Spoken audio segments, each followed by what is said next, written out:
हमारे हिसाब से बिल्कुल ठीक है, क्योंकि बुद्धिस्टों का मंदिर है तो बुद्धिस्ट ही इसके कंट्रोल मैनेजमेंट सभी में उन्हीं का अधिकार होना चाहिए और किसी और धर्मों के अधिकार नहीं होने चाहिए। फिर भी मैं ऐसा कह सकता हूँ, क्योंकि ये इंपॉर्टेंट केस है बोधगया टेम्पल विवाद। सुप्रीम कोर्ट में सुनवाई का जो नियम है, वो सुनवाई का नियम एक तो ऑटोमेटिकली जो है, जो कंप्यूटर सिस्टम होता है वहाँ पर रजिस्ट्री उस पर डेट फिक्स करती है।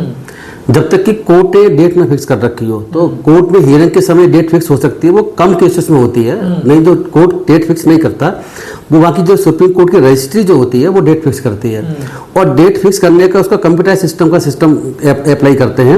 वहां पर जाकर के सिफारिश करके करवाना ही गलत माना जाता है। मैं आप बताते हैं आपको, और वहां पर मेरी जानकारी मिली है कि वहां पर कोई अगर एडवोकेट या कोई पार्टी जाती है उस जगह पर कहने के लिए, तो वो भी गलत समझा जाता है कि वो सिफारिश करके कुछ कराना चाहते हैं, वो वहाँ मना है जाने से लिए।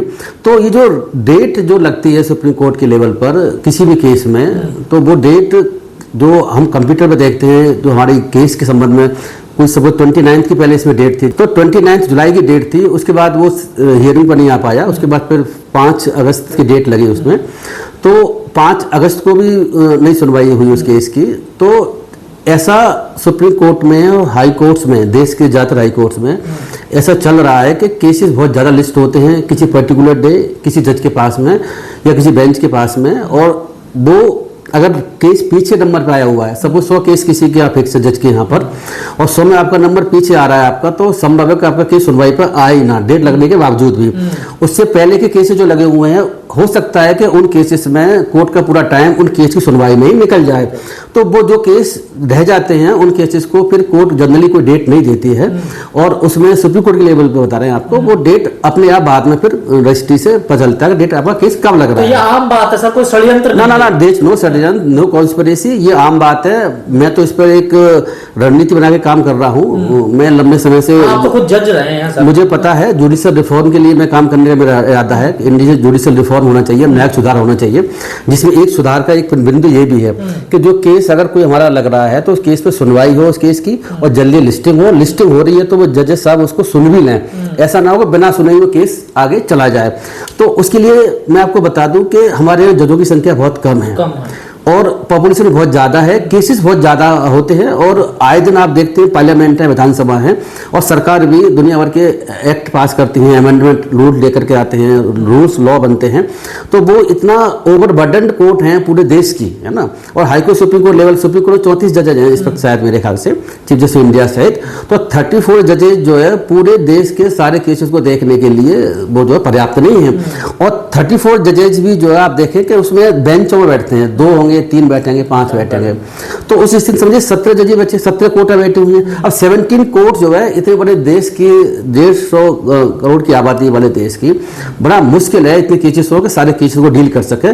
तो ये कोई षड्यंत्र की बात नहीं है, ये सुप्रीम कोर्ट में, हाई कोर्ट में ये एक आम बात है, हर केस में आपको देखने को ऐसा मिलेगा, जरूर मिलेगा सर। लेकिन 13 साल से मामला चल रहा है कोर्ट में, तो क्या इसमें कोई जल्दी लाने के लिए कोई अलग से प्रावधान भी हो सकता है? कोई ऐसा कोई प्रावधान मेरे हिसाब से जल्दी सुनवाई हो जाए सुप्रीम कोर्ट लेवल पर 20 साल 30 साल 35 साल के केसेस भी पेंडिंग है, लिस्ट भी नहीं हो रहे हैं, ऐसा बहुत सारी जगह देखने को मिलता है। तो लेकिन फिर भी मैं ऐसा कह सकता हूं, क्योंकि ये इंपॉर्टेंट केस है बोधगया टेम्पल विवाद, एक इसमें 2 बुद्धिस्ट कम्युनिटी और हिंदू कम्युनिटी अपने अधिकारों के लिए कुछ बात रख रहे हैं। बुद्धिस्टों का कहना ये है कि भाई हमें, क्योंकि मंदिर हमारा है, बुद्धिस्ट से रिलेटेड मंदिर है, तो इसमें हिंदुओं का इसमें नियंत्रण कैसे क्यों हो, ये कमेटी जो बनी हुई है इसमें, उस कमेटी में आखिर क्यों हो हिंदू, बात उनकी बिल्कुल ठीक है। जब मंदिर बुद्धिस्टों का है तो बुद्धिस्ट लोग उसका नियंत्रण, कंट्रोल, मैनेजमेंट जो भी देखें वो देखना चाहिए। जो एक्ट बना हुआ है वो एक्ट में ऐसा क्यों हुआ मुझे नहीं पता, आज के समय में बता नहीं पाऊंगा कि 1949 का एक्ट है। मैं तो कहूँगा कि डॉक्टर बी आर अम्बेडकर साहब उस वक्त जिंदा थे। ये बिहार विधानसभा का द्वारा पारित किया हुआ एक्ट है, लेकिन बाबा साहब केंद्र में मंत्री थे, उसके बावजूद भी जो है ये एक्ट पास हुआ है। तो क्यों हुआ, क्यों नहीं, रीजनिंग क्या है, आखिर ऐसा क्यों हुआ कि आधे हिंदू और आधे बुद्धिस्ट उसमें होंगे 8 मेंबरों में से, और एक जो डीएम जो उसका मैनेजमेंट देखेगा, चेयरमैन जो होगा वो भी हिंदू ही होगा। तो ये ऐसा क्यों रखा गया, इसके पीछे कोई ना कोई रीजनिंग जरूर रही होगी। इस रीजनिंग के बारे में मुझे लगता है स्टडी करने की और आवश्यकता है। सर इस एक्ट में ये भी है क्या पिंडदान या पूजा पाठ वहाँ पर हिंदू लोग कर सकते हैं? हाँ जी, ये इसमें देखो मैं बता दूं आपको, इस एक्ट की जो धारा है आपको दिखाते हैं अभी 1 मिनट में। इसमें ये लिखा हुआ है कि ये एक्ट है, एक्ट की धारा 11 है। एक्ट की धारा 11 में पढ़ता हूँ, उसके बाद हिंदी में इसका ट्रांसलेशन करते हैं, मैं इंग्लिश में पढ़ूंगा कि notwithstanding anything contain in this act और the rules frame there under Hindus and Buddhist of every sect shall have access to the temple and the temple land for the purpose of worship और पिंड दान। ये उस act की धारा 11(1) में लिखा हुआ है कि हिंदू या बुद्धिस्ट या उनके कोई भी सेक्ट हो, उनको उस मंदिर में प्रवेश करने का अधिकार है, नंबर 1। नंबर दूसरा अधिकार है मंदिर में, मंदिर की लैंड में, और उस पर्पस के लिए वो पूजा कर सकते हैं और पिंड दान भी कर सकते हैं। ये सेक्शन 11 के सब सेक्शन 1 में ये बात स्पेसिफिक लिखी हुई है। बस 3 चीज़ों की मनाही है इस मंदिर में, और किस चीज़ की मनाही नहीं है। एक तो एनिमल सेक्रीफाइस नहीं हो सकता, दूसरा एल्कोहल शराब लेकर के आप नहीं जा सकते, ना पी सकते हैं, तीसरा वहाँ पर ये जूते पहन के अंदर प्रवेश नहीं कर सकते। इन 3 चीज़ों की रोक है। पिंड दान का तो इसमें अलाउ पहले से ही है 1949 से। पर सर बुद्ध तो थे इन चीजों के खिलाफ थे, तो जिन लोगों ने ये एक्ट बनाया उनको पता नहीं था इस बात का? ये तो विधानसभा ने एक्ट पारित किया हुआ है डेमोक्रेटिक सेटअप के तहत। आपको पता ही है पार्लियामेंट और विधानसभा, राज्य विधानसभा, विधान परिषद जो होती है वो लॉ पास करते हैं। इसके पीछे कोई ना कोई रीजनिंग अवश्य है, और 49 के समय जिस पर डिस्कशन देखने की आवश्यकता है, इसके ऑब्जेक्ट हैं, रीजन्स होते हैं एक्ट पास करने के, वो देखने की आवश्यकता है। तो इसको देखने के बाद ही मैं बता पाऊंगा आखिर पिंडदान का प्रावधान क्यों रखा गया। और बात ये भी देखी ना, पिंडदान का प्रावधान ही नहीं है।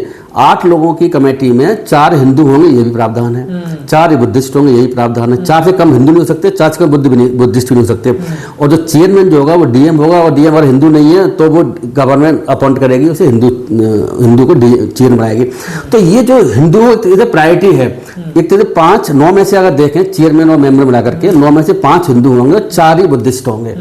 तो ये प्रावधान क्यों रखा गया? बुद्धिस्टों की संख्या कम क्यों है? कंट्रोल मैनेजमेंट किसी में इनकी दखल कम क्यों रखा है? ये विचार का प्रश्न है। नो डाउट कुछ ना कुछ रीजनिंग अवश्य रही होगी, लेकिन आज के समय हम जो आप जैसे बताया 13 साल से केस चल रहा है, नो डाउट कि केस लंबा समय से चल रहा है, इस पर कुछ होने की जरूरत है, और सुप्रीम कोर्ट हो सकता है आगे इसकी सुनवाई कर रहा है। तो सर जो बुद्धिस्ट मांग कर रहे हैं फिर तो मतलब ठीक कर रहे हैं ना? वो देखिए हमारे हिसाब से बिल्कुल ठीक है, क्योंकि बुद्धिस्टों का मंदिर है तो बुद्धिस्ट इसके कंट्रोल मैनेजमेंट सभी में उन्हीं का अधिकार होना चाहिए, और किसी और धर्मों के अधिकार नहीं होने चाहिए। वो एक अलग बात है कि वो उसमें एंट्री करें, पूजा पाठ के, वो अलग एंगल है, लेकिन ये नहीं हो सकता कि मैनेजमेंट सारा काम जो है वो बुद्धिस्ट से ज्यादा हिंदू उसको संभाले। सर आप जैसे आपने कहा सुप्रीम कोर्ट में बात जैसे आपने पूरी बताई, तो सुप्रीम कोर्ट से बड़ी उम्मीद आजकल बुद्धिस्ट लोग कर रहे हैं, क्योंकि जो चीफ जस्टिस हैं वो भी बुद्धिस्ट हैं, उन्होंने खुद कहा अपने मुंह से। तो क्या कुछ इससे उम्मीद की जा सकती है सुप्रीम कोर्ट से? अब देखिए, क्योंकि सरकारों ने तो माना नहीं, आंदोलन भी करके देख लिया। देखिए ऐसा है, मैं आपके चैनल के माध्यम से बताना चाहूंगा कि चीफ जस्टिस अगर बुद्धिस्ट है, इसका मतलब नहीं है बुद्धिस्ट के फेवर जजमेंट देंगे। ये तो हमारे संविधान की भावना के विपरीत होगा, जब तक कि वो संविधान के विपरीत ना हो। अगर कोई भी एक्ट, कोई भी कानून जो बनाया विधानसभा ने या पार्लियामेंट ने, उसके बारे में प्रोजम्पशन होती है, और लॉ प्रोजम्पशन बोलते हैं कि वो एक्ट लीगली वैलिड है, संविधान अनुसार है, ये प्रोजम्पशन कही जाती है। अब जो उस एक्ट को चैलेंज करने के लिए कोर्ट में गए हैं, तो उनकी ड्यूटी बनती है वो दिखाएंगे संविधान में किस प्रावधान के तहत अनकॉन्स्टिट्यूशनल है। तो ये उन्हें प्रूव करना पड़ेगा बुद्धिस्ट लोगों को। तो वो तो कह रहे हैं ना धार्मिक आधार पे, तो ये आपकी बात बिल्कुल गैर संवैधानिक है, जैसे राम मंदिर में कोई दूसरा गैर मजहब का नहीं जा सकता। हाँ नहीं, जाने में शायद रोक नहीं है, लेकिन मैनेजमेंट में रोक वाली बात हो सकती है।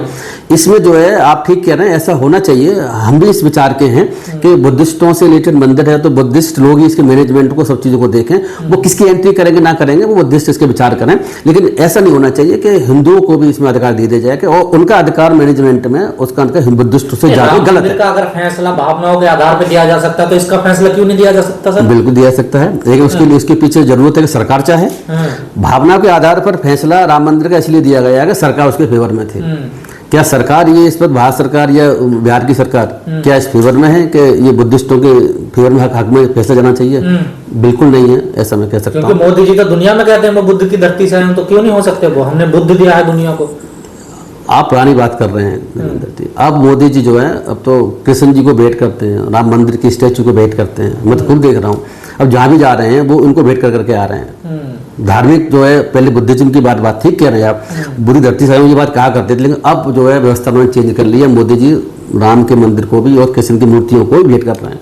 सर आप एक सामाजिक लोगों के लिए, न्याय के लिए हमेशा लड़ते हैं, आप जज भी रहे हैं, पूरे देश की परिस्थिति को देख रहे हैं। ये जो बुद्ध टेम्पल का आंदोलन भी और प्लस सुप्रीम कोर्ट में जो पूरा मामला चल रहा है, क्या लग रहा है किस तरफ जाएगा यार? देखो मैं ऐसा, क्योंकि पिटीशन में ऐसा भी कुछ कहने की पोजीशन में इसलिए नहीं हूँ कि पिटीशन को मैंने देखा नहीं है। मैं उसमें एडवोकेट नहीं हूँ, और पिटीशन जिन लोगों ने फाइल की है उस पर ग्राउंड क्या ले रखे नहीं, हैं। जो पब्लिक डोमेन में बातें आ रही हैं उनसे क्या लग रहा है? पब्लिक डोमेन की बातों से मुझे कुछ खास नहीं लग रहा। मैं ऐसा नहीं कह सकता कि ये लॉ गलत है पब्लिक डोमेन के बेसिस पर, क्योंकि विधानसभा ने कुछ सोच करके 1949 में ये लॉ पास किया होगा, इसके पीछे रीजनिंग अवश्य रही होगी। और ये जो चैलेंज कर रखा है हम लोगों ने, बुद्धिस्ट लोगों ने, तो इसका फैसला क्या आएगा ये मैं भी कहने की पोजीशन में नहीं हूँ, लेकिन मुझे थोड़ा डाउट है कि फैसला हमारे फेवर में आएगा।